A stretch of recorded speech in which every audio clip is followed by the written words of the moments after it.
Hi and welcome back. Lately there's been a renewed interest in the small metal bender that I use in some of my videos. So I just wanted to put this video out to try to answer some of those questions. The big difference between this bender and a larger bender like the Hausfeld is that all of the bending takes place on the top surface. This makes it really handy for hot work because it's quick to set up, but the disadvantage is because the pin is only supported on one end, you are very limited as to how much metal you can bend. Of course, I also like that it's very light and it's made to just clamp into a vise, so it's easy to set up. Here I have it set up in a vise that I have mounted in the hardy hole of my anvil. The two halves of the bender are held together by a 5/8 round heat-treated steel pin. In addition to holding the two pieces together, it's also the hinge pin for the movable arm and the setup pin that's used to hold any steel dies that you're going to be using with the bender. The movable arm has an adjustable clamp that's used to grab onto the work and wrap it around the main pin of the bender. The threaded nut allows you to set the spacing to fit whatever size bar stock you're bending.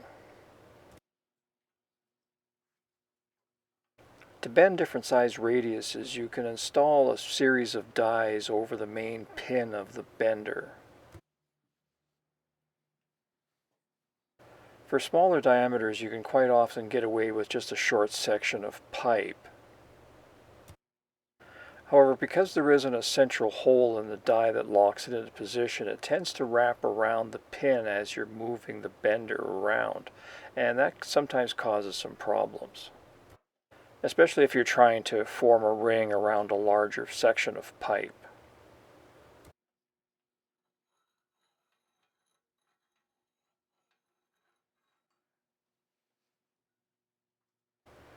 For larger diameters, you really need to have a die that is bored out to fit the pin that you're using and turned to the outside diameter that you want to bend.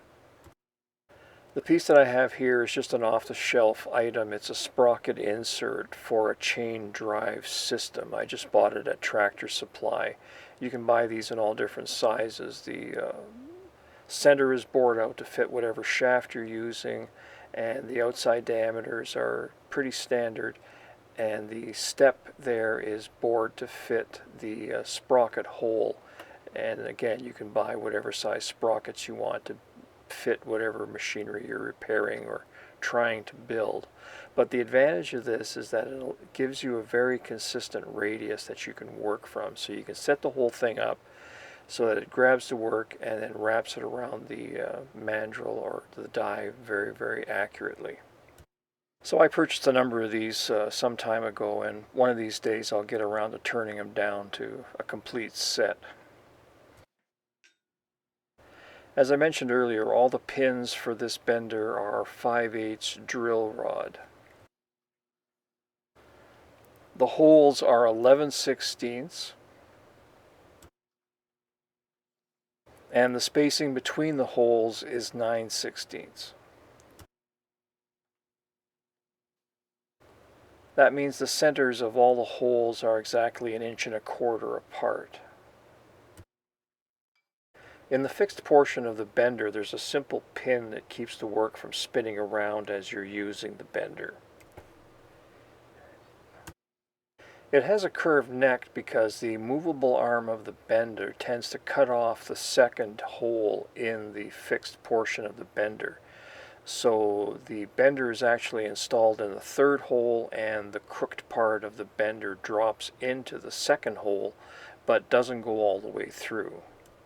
It's a little hard to see, but there is a stop right at the tip of my thumb that's preventing the pin from dropping all the way through.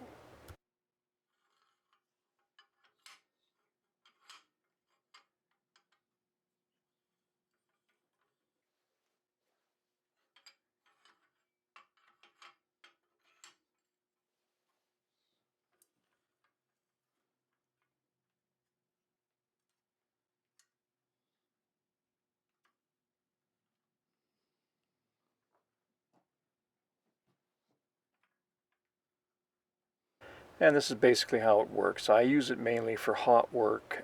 For example, I used it in my tong making video just to create the standard bend for my bowl tongs.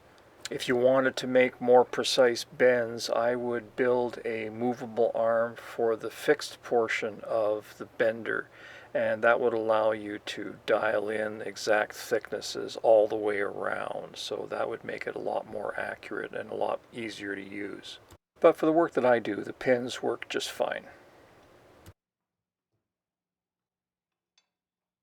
Hi, I'm Dennis, and thanks for watching. If you're interested in supporting this channel, the simplest way, of course, is to like, comment, and subscribe. If you have questions and you want to contact me directly, you can do so by emailing me at either one of the addresses that I have listed here. It may take me a couple of days, but I will get back to you. Thank you, and we'll see you next time.